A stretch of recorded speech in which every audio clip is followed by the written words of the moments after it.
আজ আমি নিয়ে চলে এলাম জিভে জল আনা ভীষণ লোভনীয় স্বাদের পটল পনিরের রেসিপি। পটল পনিরের রেসিপি আপনারা অনেক রকমভাবে খেয়েছেন, তবে এইভাবে কি কখনো খেয়েছেন? খাননি তো? তবে আজকের এই রেসিপিটা আপনার জন্যে। নমস্কার বন্ধুরা, মনীষা রান্নাঘরে সবাইকে স্বাগত। প্রতিদিনের মতো চলে এলাম আবারও একটা রেসিপি নিয়ে। আশা করি আপনাদের ভীষণ ভালো লাগবে। আজকে আমি নিয়ে চলে এলাম পটলের ইউনিক একটা রেসিপি, যেটা বন্ধুরা একবার খাওয়ার পরে বারবার কিন্তু খেতে চাইবেন। প্রথমে দেখুন, এখানে 5 পিস পটল নিয়েছি, আর পটলগুলো আগের থেকে বেশ ভালোভাবে ধুয়ে নিয়েছি।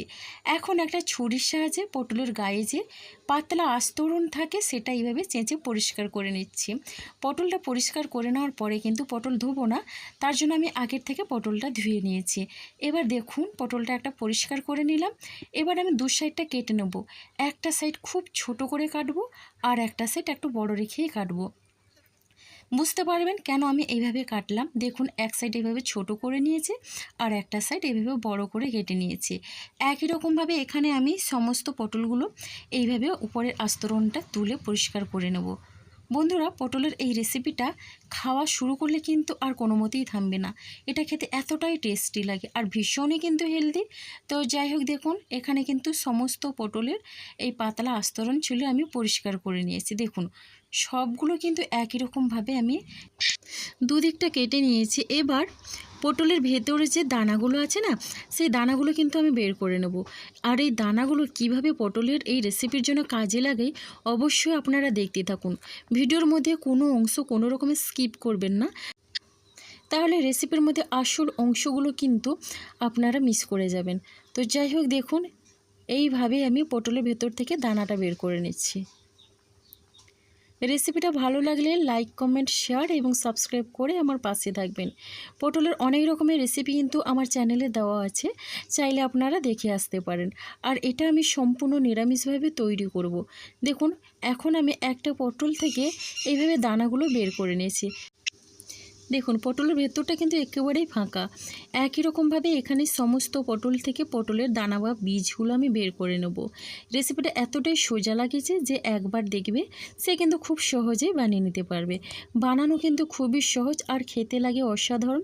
সাধারণ কয়েকটা উপকরণ দিয়ে কিন্তু তৈরি হয়ে যায়। দেখুন, এখানে কিন্তু পটলের দানাগুলো আমি বের করে নিয়েছি, আর পটলগুলো দেখে বুঝতে পারছেন ভেতর থেকে একেবারে পরিষ্কার হয়ে গেছে। এখন এই দানাগুলো একটু মিক্সি জারে ঘুরিয়ে নেব। তার জন্য দেখুন, একটা মিক্সি জার নিয়েছি, আবার মিক্সি জারের মধ্যেই আমি পটলের দানাগুলো দিয়ে দিচ্ছি। আপনারা যদি দানাগুলো এইভাবে গোটা অবস্থায় খেতে চান, তাহলে গোটা অবস্থায়ও রান্না করে নিতে পারেন। দেখুন, এবারে এখানে দিয়ে দিচ্ছি 1 ইঞ্চি পরিমাণে আদা, আর দিয়ে দিচ্ছি একটা ছোট সাইজের টমেটো। এবার এর একটা পেস্ট তৈরি করে নেব। পটলের দানার পেস্ট তৈরি করা হয়ে গেছে। এবার এখানে নিয়েছি পনির। এই পনিরগুলো কিন্তু আমার বাড়িতে বানানো।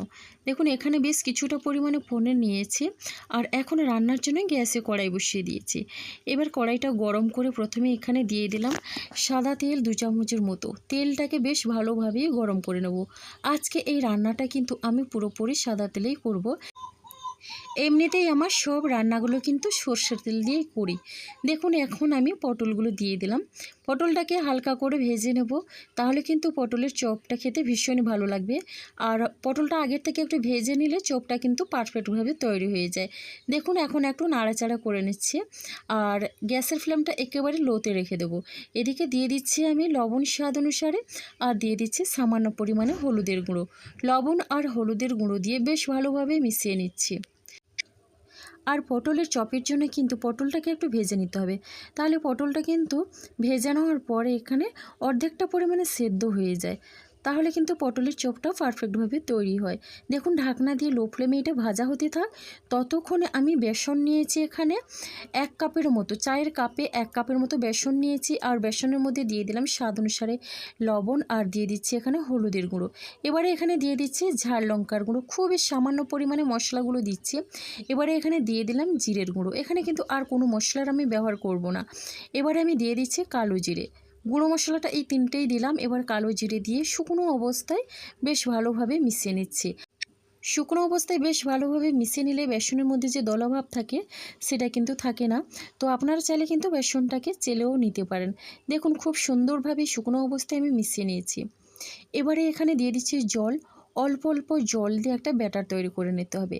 এখানে বলে রাখি, পটলের চপের জন্য ব্যাটারটা কিন্তু সঠিকভাবেই বানাতে হবে, তাহলে চপগুলো খুবই সুন্দরভাবে তৈরি হয়ে যাবে।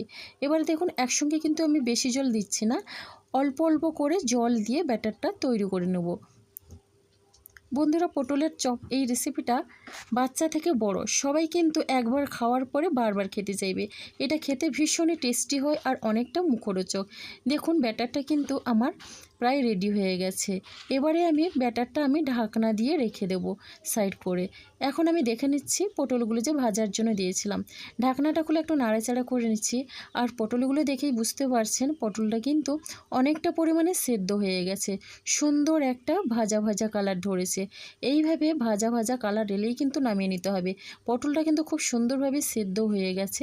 এখন এক একটা পটল আমি তেল ঝরিয়ে তুলে নিচ্ছি। এখানে আমি আমার প্রয়োজন মতো 5টা পটল নিয়েছি, আপনারা চাইলে কম বেশি করে নিতে পারেন আপনাদের প্রয়োজন মতো। এবার দেখুন ওই পটল ভাজার তেলে দিয়ে দিলাম 1/2 চামচের মতো গোটা সাদা জিরে, আর জিরেটা দিয়ে একটু নাড়াচাড়া করে নিচ্ছি। জিরে থেকে সুন্দর একটা ভাজা ভাজা গন্ধ বেরিয়েছে। এবার আমি পটলের দানা, আদা আর টমেটো যে বেটে রেখেছিলাম ওটা দিয়ে দিলাম। এখন খুব সুন্দরভাবেই নাড়াচাড়া করে ভেজে নেব। পটলের বীজটাও খুব সুন্দরভাবেই ভাজা হয়ে যাবে, সাথে আদার কাঁচা গন্ধটাও চলে যাবে। আর মশলার কাঁচা গন্ধ থেকে গেলে কিন্তু রেসিপিটা পারফেক্টভাবে তৈরি হবে না। দেখুন এখানে কিন্তু মশলাটা খুব সুন্দরভাবেই কষানো হয়ে গেছে। এবারে একটু দিয়ে দিচ্ছি হলুদের গুঁড়ো, ঝালের জন্য ঝাল লঙ্কার গুঁড়ো, দিয়ে দিচ্ছি জিরের গুঁড়ো। এখন এই গুঁড়ো মশলাগুলো দিয়ে একটু নাড়াচাড়া করে নিচ্ছি। এখানে পটলের চপের জন্য লাগছে আমার একটা পুর, তো এই পুরটা কিন্তু খুব সুন্দরভাবেই বানিয়ে নিতে হবে। দেখুন মশলাটা এখানে কষিয়ে নেওয়ার পরে এদিকে আমি দিয়ে দিচ্ছি পনিরগুলোকে দিয়ে এখন অল্প পরিমাণে লবণ দিয়ে দিচ্ছি। এবার লবণটা দিয়ে বেশ ভালোভাবেই আমি নাড়াচাড়া করে নেব। এবার খুন্তির সাহায্যে পনিরগুলোকে এইভাবে ভেঙে ভেঙে দেব। আমি পটলের চপের জন্য কিন্তু পনিরটাকে পুর হিসেবে ব্যবহার করব। তো দেখুন এখন আমি পনিরটা দিয়ে মশলার সঙ্গে একটু কষিয়ে নেব, আর খুন্তি দিয়ে এইভাবে ভেঙে দিচ্ছি। ভেঙে কিন্তু এরকম গুঁড়ো করে নিয়েছি। এবারে এখানে স্বাদটা ব্যালেন্স করার জন্য দিয়ে দিচ্ছি খুবই সামান্য পরিমাণে চিনি। এবার চিনিটা দিয়েও বেশ ভালোভাবে মিশিয়ে নেব। গ্যাসের ফ্লেমটা মিডিয়ামে রেখে এই পনিরের পুরটা আমি কিন্তু তৈরি করে নিয়েছি। দেখুন পনিরের পুরটা কিন্তু একেবারে রেডি হয়ে গেছে। এখন আমি নামিয়ে ঠান্ডা করে নেব। এবার দেখুন আমি পনিরটাকেও ঠান্ডা করে নিয়েছি, সাথে পটলটাও ঠান্ডা হয়ে গেছে। এবার আমি পটলের মধ্যেও পনিরের পুরটা বেশ ভালোভাবে ভরে নেব। আপনারা চাইলে কিন্তু এখানে আলুর পুর, এমনকি চিংড়ি মাছের পুর বা মাংসের পুরও দিতে পারেন। যে কোনোভাবে কিন্তু পটলের এই চপটা বানালে ভীষণ ভালো লাগে। আর আজকে যেহেতু আমি নিরামিষভাবে বানাচ্ছি, তার জন্য কিন্তু পনির দিয়ে বানাচ্ছি। এটা খেতে ভীষণই ভালো লাগে। তো বন্ধুরা, এটা একবার খাওয়ার পরে কমেন্ট করবেন কেমন লাগলো। আপনাদের মিষ্টি কমেন্ট কিন্তু আমাকে অনেকটা উৎসাহ দেয় নতুন নতুন রেসিপি বানানোর জন্যে। তো দেখুন এখানে কিন্তু একই রকমভাবে আমি সমস্ত পটলের মধ্যে পনিরের পুরটা ভরে নেব।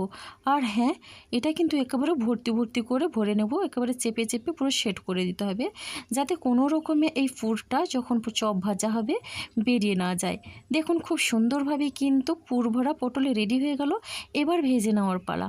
তো দেখুন বন্ধুরা, এখন যে আমি ব্যাটারটা রেখেছিলাম, ব্যাটারটা এইভাবে একটু মিশিয়ে নিচ্ছি। এখন আমি পটল দিয়ে দিলাম, আর পটলটা দিয়ে একটু ব্যাটারের মধ্যে ডুবিয়ে নেব। এবার চপগুলো ভাজার জন্যে আগের থেকে গ্যাসে আমি কড়াই বসিয়ে দিয়ে কড়াইয়ের মধ্যে দিয়ে দিয়েছিলাম বেশ অনেকটা পরিমাণে সাদা তেল। এবার তেলটা গরম হয়েছে নাকি চেক করে নিচ্ছি। কিছুটা আমি ব্যাটার দিয়ে দিলাম। দেখুন দেওয়ার সঙ্গে সঙ্গে কিন্তু তেলের উপরে ভেসে উঠেছে, তার মানে কিন্তু এখানে তেলটা বেশ ভালোভাবেই গরম হয়ে গেছে। এবার একটা করে পটল আমি দিয়ে দিচ্ছি। একসঙ্গে কিন্তু আমি সবগুলো দেবো না, দুটো দুটো করে ভেজে নেব। দেখুন উল্টে নিচ্ছে আর উল্টে পাল্টে একটু লাল লাল করে ভেজে নেব, তাহলে খেতে কিন্তু ভীষণই টেস্টি হবে। দুপুরে ডাল ভাতের সাথে যেমন খেতে ভালো লাগে, সেই রকম এটা সন্ধ্যের স্ন্যাক্স হিসেবেও দারুণ লাগে। এটা খাওয়া শুরু করলে আর কিন্তু থামবে না, এটা খেতে এতটাই ভালো লাগে। তো দেখুন বন্ধুরা, এখন আমি এইভাবে উল্টে পাল্টে লাল লাল করে ভেজে নিলাম। দুটো প্রথমে ভেজে নেওয়ার পরে বাকিগুলো একই রকমভাবে আমি ভেজে নেব। খুব সহজেই কিন্তু ভাজা হয়ে যায়, অল্প সময়ের মধ্যে ঝটপট রেডি হয়ে যাবে। দেখুন বাকিগুলো একই রকমভাবে উল্টে পাল্টে লাল লাল করে ভেজে নিয়েছি।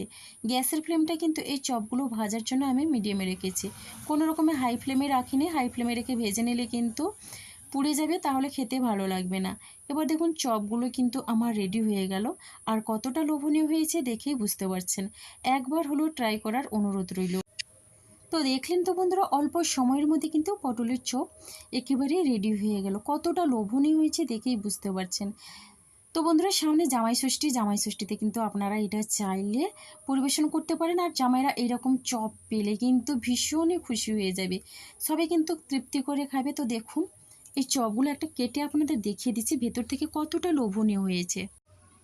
পুরে ঠাসা পটল চপের এই রেসিপিটা বন্ধুরা কেমন লাগলো? নিশ্চয়ই ভালো লেগেছে। ভালো লাগলে অবশ্যই আপনারা কমেন্ট করবেন। তো আজকের রেসিপিটা আমার এই পর্যন্ত। আর আগামীকাল আসবো আবারও একটা নতুন রেসিপি নিয়ে। আপনারা সবাই সুস্থ থাকুন, ভালো থাকুন। অসংখ্য ধন্যবাদ আর অনেক অনেক ভালোবাসা রইল আমার সোনা বন্ধুদের জন্য। আজকের মতো সবাইকে টাটা।